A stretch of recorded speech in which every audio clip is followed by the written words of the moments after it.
Muchas gracias, Rubén. Para ser telonero se la has puesto complicado a Ruth. A ver qué dice ahora ella. Ruth decía antes que no necesita presentación porque es mujer conocida, pero si hay algún despistado o despistada todavía, sabéis que profesionalmente ella es periodista. Ella ha estado mucho tiempo escribiendo en El País, en la edición de Madrid. Ha escrito mucho sobre Madrid, tanto que es la primera mujer cronista oficial de la villa. Ahora, en la actualidad, está en la redacción del diario.es, es columnista de opinión política del diario.es.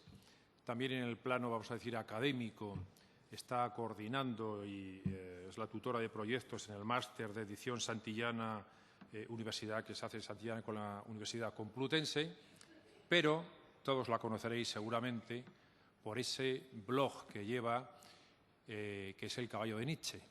Es el primer diario generalista que puso en marcha este blog de defensa de los derechos de los animales, y ahora dejadme que me ponga hueco y ancho, y que recibió el premio ABDA 2014. Es la flamante recogedora de este premio.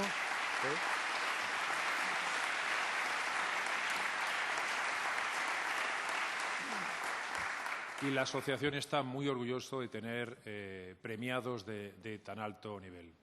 Ruth, todo tuyo. Hola, buenas tardes. Muchísimas gracias. Con teloneros así, pues yo quiero ser una estrella. Ya lo tengo todo hecho. Y muchas gracias a Mario, a la ABDA y a todas las personas que han venido, especialmente a las personas a las que me voy a dirigir de manera específica, que son pues los representantes políticos, candidatos o posibles candidatos a las próximas elecciones generales. En realidad, podría resumir lo que les quiero decir con una frase de Elizabeth Costello, que seguramente la mayoría de nosotras y de nosotros conocemos y de vosotros conocéis, porque es ese personaje alter ego del Premio Nobel de Literatura Coetzee.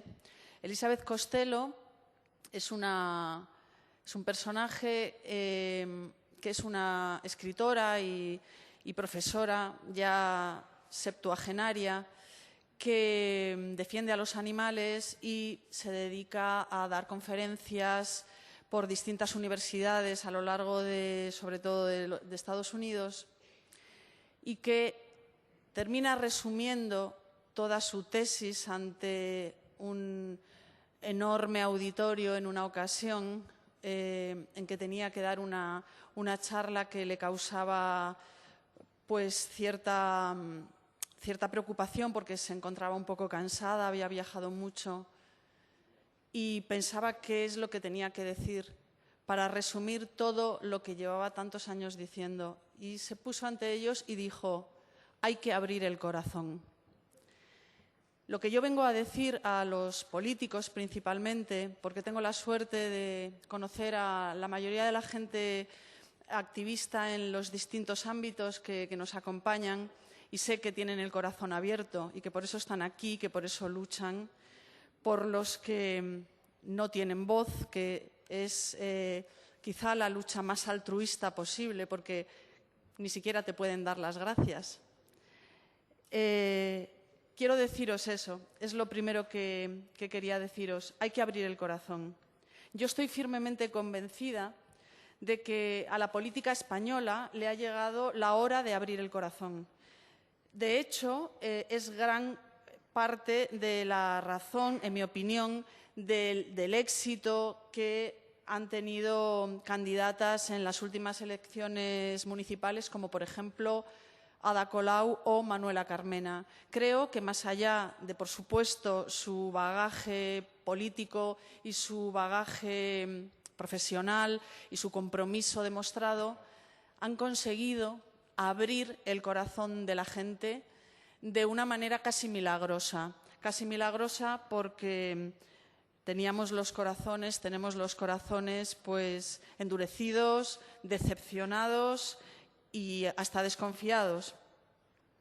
En nuestro país estamos viviendo aún una profunda crisis económica que no es independiente, de ningún modo podemos pensar que lo es, de una profunda crisis de valores. La corrupción económica y la corrupción política no es independiente en absoluto de la corrupción moral. Por debajo de los abusos que sufre la ciudadanía, que son pues los robos, las mentiras, los desprecios, las burlas, los incumplimientos programáticos, los recortes de derechos que ya había costado mucho conseguir, por debajo de todo eso lo que hay en realidad, lo que subyace a cualquiera de esas actitudes impropias de la clase política, impropias del desarrollo de un político, es y sigue siendo la eterna dominación del fuerte sobre el débil. Los ricos, los bancos ricos, desahucian a los pobres, a las familias pobres. Las grandes empresas explotan a los trabajadores, cuanto más precarios, más explotados. Un sistema que considera que todavía los hombres son de alguna manera superiores a las mujeres, pues lo que hacen es defenderse ante la agonía de esos privilegios de la dominación histórica sobre las mujeres. Y en esta cadena, que en realidad es una cadena capitalista, antropocentrista y patriarcal, el último eslabón, el último de todos, son los animales no humanos. Elizabeth Costello equipara la actitud de la humanidad con los vecinos de los campos de Treblinka, los vecinos, los que vivían en los pueblos de los alrededores. No es que no supieran lo que pasaba allí, es que se desentendieron.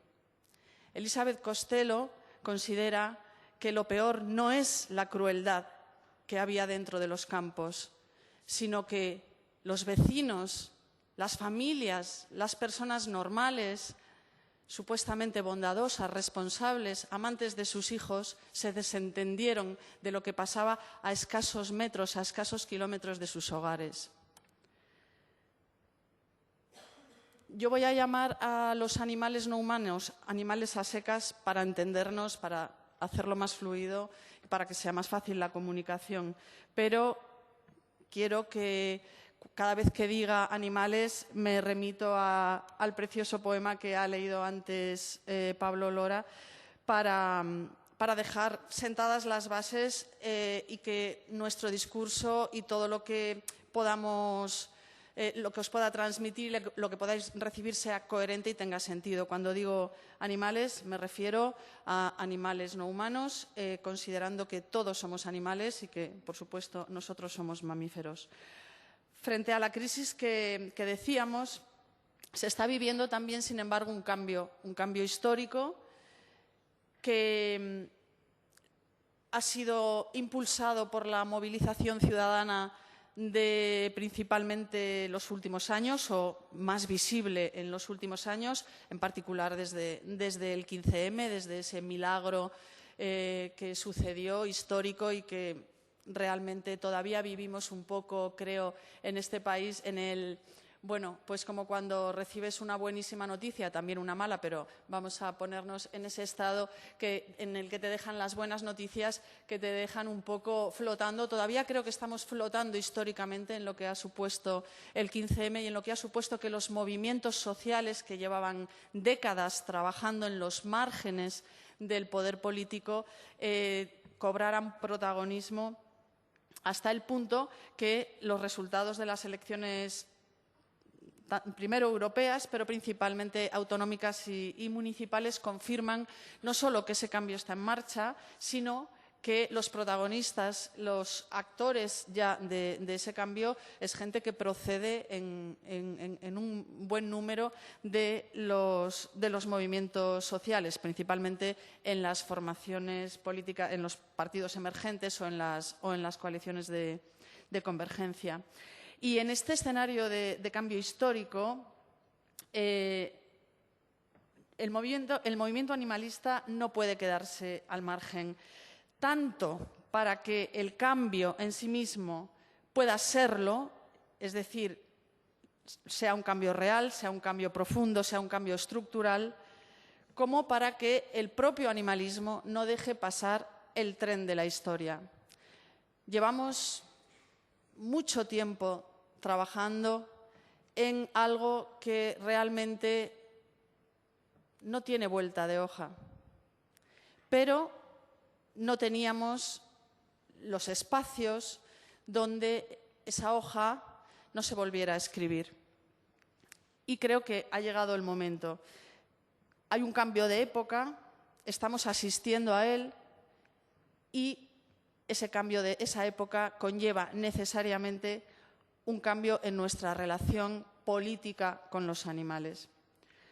La forma en la que los usamos, en la que los esclavizamos y en la que los maltratamos, no habla de los animales, habla de nosotros, habla de nosotras, habla de nuestra sociedad, habla de nuestros políticos. La esclavitud, cuando se aplica a los humanos, cuando son los humanos las víctimas de la esclavitud, en realidad de quien habla en forma peyorativa es del esclavista. El esclavo es una víctima.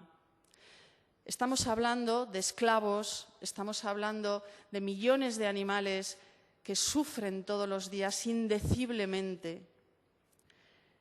Y verdaderamente, si queremos una sociedad mejor en un sentido franco, claro, fácil, que cualquiera de nosotros, con que abra un poco el corazón, puede entender, pues tendrá que venir marcado por una época que defienda no solamente los derechos que ya se consiguieron, sino los derechos que están por conseguir.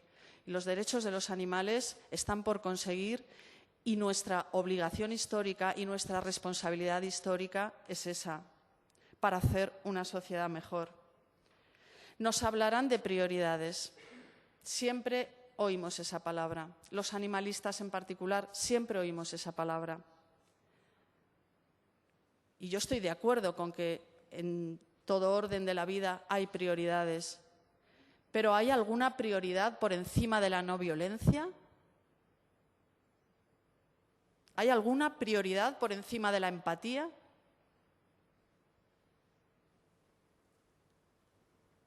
En cualquier caso, y siendo conscientes de que el ejercicio de la política es el de establecer prioridades, el movimiento animalista, por su lado, tiene que entender que el tren avanza a cierta velocidad, y lo llevamos entendiendo bastante tiempo, tampoco se nos puede acusar de impacientes, pero los agentes y las formaciones políticas han de asumir de una vez por todas que la primera de esas prioridades es la construcción y el desarrollo de una comunidad ética y que solo sobre esa comunidad ética podremos construir un futuro y un cambio que sea real y del que nos sintamos verdaderamente, al menos, pues no avergonzados de nuestro paso. En ese cambio y en esa comunidad ética, la protección animal es indispensable. Porque, por un lado, cada vez somos más los que luchamos por los que no tienen voz y por un mundo más justo para todos, sea cual sea la especie. Pero porque, al fin y al cabo, como decía antes una compañera que ha intervenido del público, los otros animales son nuestros compañeros de planeta. El planeta está en peligro para todos, para los humanos también. Y para ellos también. Estamos en el mismo barco. Realmente la deriva será menor si protegemos a los más débiles, porque proteger a los más débiles en la travesía no solamente la dignifica, lo cual ya es algo, sino que hasta puede marcar las condiciones para que se cambie el rumbo. De ahí la importancia de que tanto el Gobierno nacional como los gobiernos municipales, los gobiernos autonómicos y regionales incorporen y promuevan políticas públicas, acciones que fomenten la protección de los animales, promulguen normas y leyes que garanticen esa protección y, sobre todo, ofrezcan a la infancia y a la ciudadanía en general, a través, sobre todo, de la infancia, una educación fundamental, una educación basada en la empatía, en la solidaridad, en la justicia, en la bondad y en la conciencia de la responsabilidad de todos frente a cualquier clase de violencia. Que un gatito que cabía en la palma de una mano, literalmente en la palma de una mano, haya muerto hace unos días en Madrid tras ser maltratado por un grupo de niños muy pequeños que lo usaron como balón y reventaron su minúsculo cuerpecito, nos dice algo muy grave sobre nuestra sociedad.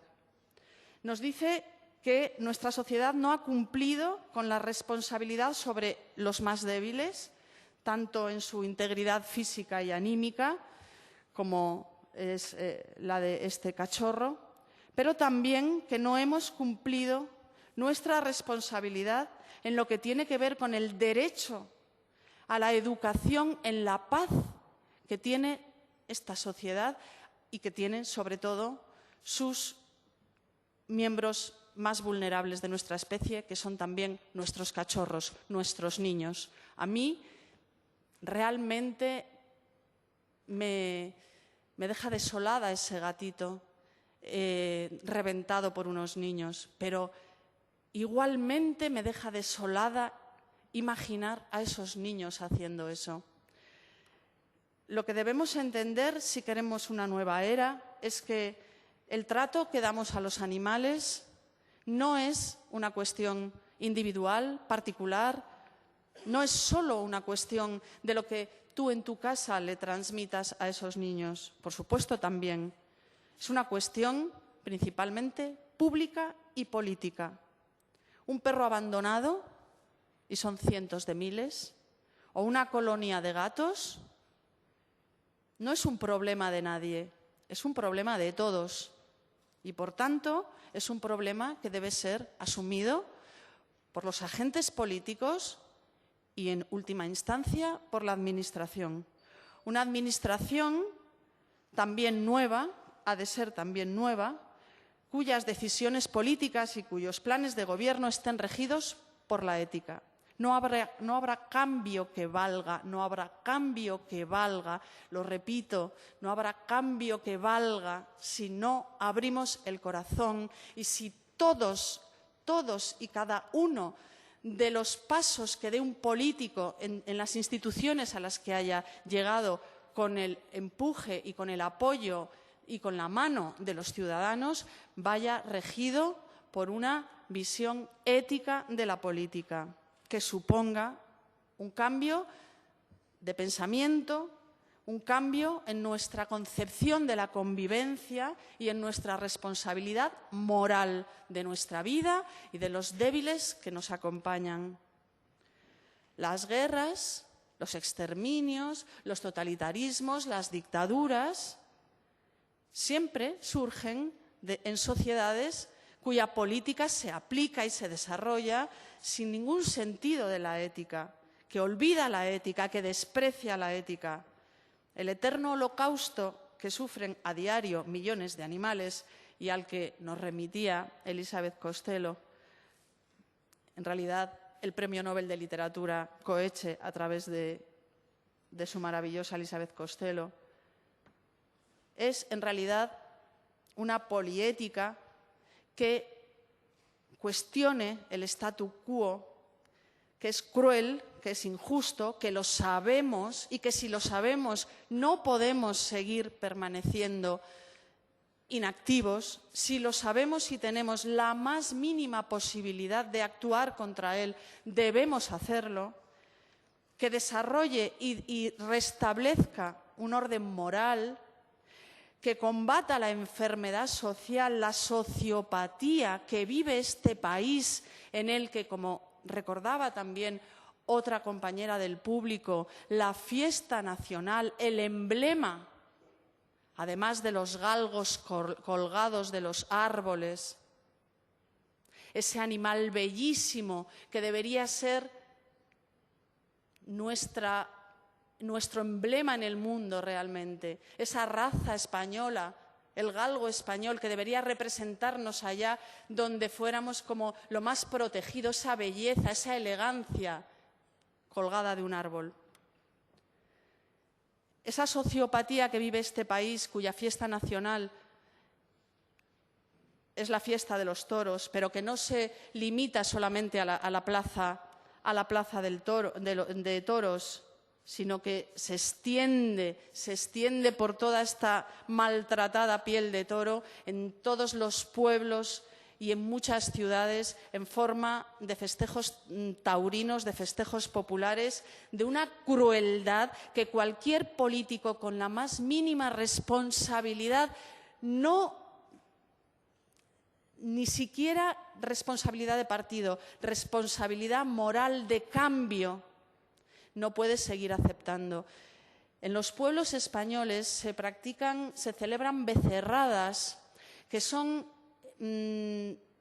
pues unas especies de corridas llevadas a cabo por gente que además pues ni siquiera es experta, ni siquiera están adiestrados para el maltrato, pues que a lo mejor son mozos del pueblo borrachos y cuyas víctimas son bebés, tienen menos de 1 año. Lo siento mucho. Nos ponemos así, y comprendo que el tono no debe ser este porque venimos a construir, pero venimos a construir desde la indignación.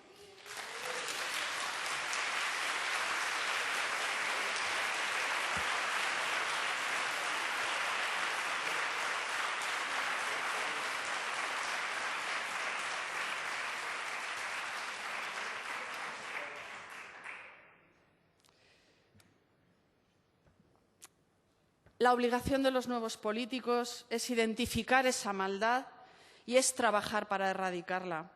La obligación prioritaria de la nueva política es enfrentar el dolor y el sufrimiento de todos.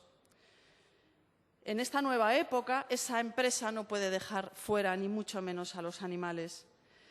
Y además es que la protección de los más débiles va a fortalecer la propia estructura de este cambio, de esta nueva sociedad que queremos, de esta nueva manera de hacer política que queremos. Nos va a fortalecer, nos va a hacer mejores. Es que vamos a ser mejores. Es que todos vamos a ser mejores. Es que el día que no le hagan eso a un cachorro, todos vamos a estar mejor. Eso es una prioridad.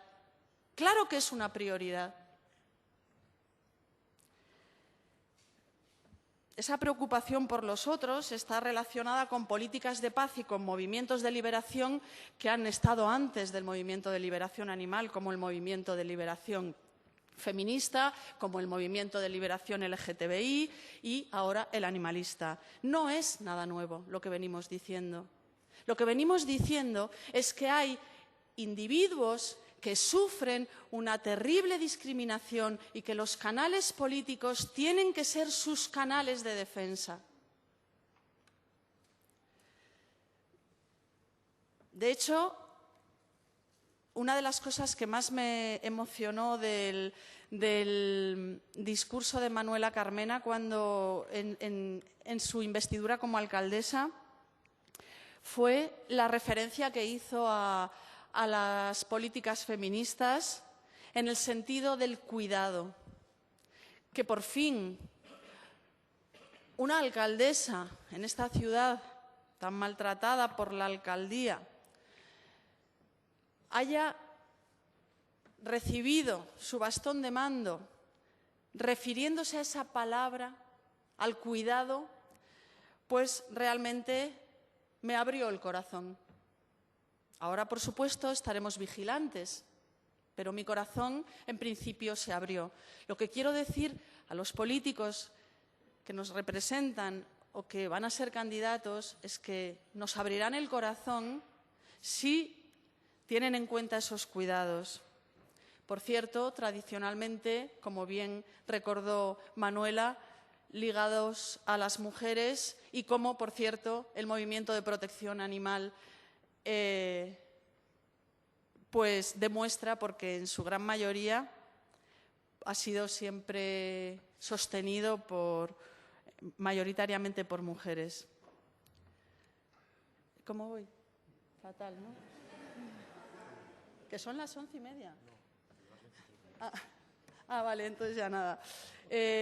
Bueno, realmente pues me queda bastante que decir, pero creo que lo puedo resumir pues yendo un poquito más rápido en 2 o 3 minutos. ¿Es posible? Frente a las próximas elecciones generales, tenemos que tener en cuenta que ese momento en el que el movimiento animalista influyó en los cargos electos, porque esperaba que los cargos electos, digamos, estuvieran en las instituciones para poder hacer lo que llaman lobby, que desde luego si no es en un sentido económico, sino en un sentido ético, lo defiendo absolutamente. De hecho, gracias al lobby ético que hemos hecho, pues podemos estar, por ejemplo, que han hecho muchas personas, podemos estar, por ejemplo, en esta Casa del Pueblo, que es el Congreso de los Diputados.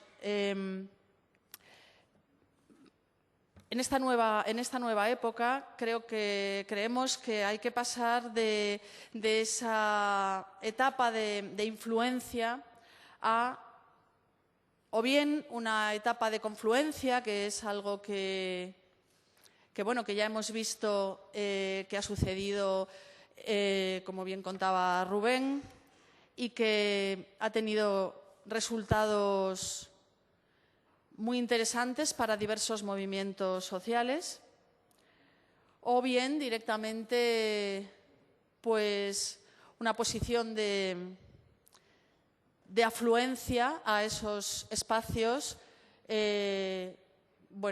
pues ofreciendo nuestro trabajo y nuestra capacidad de transformación y de cambio a los agentes y a las formaciones políticas que puedan tener posibilidad de intervenir en la sociedad futura.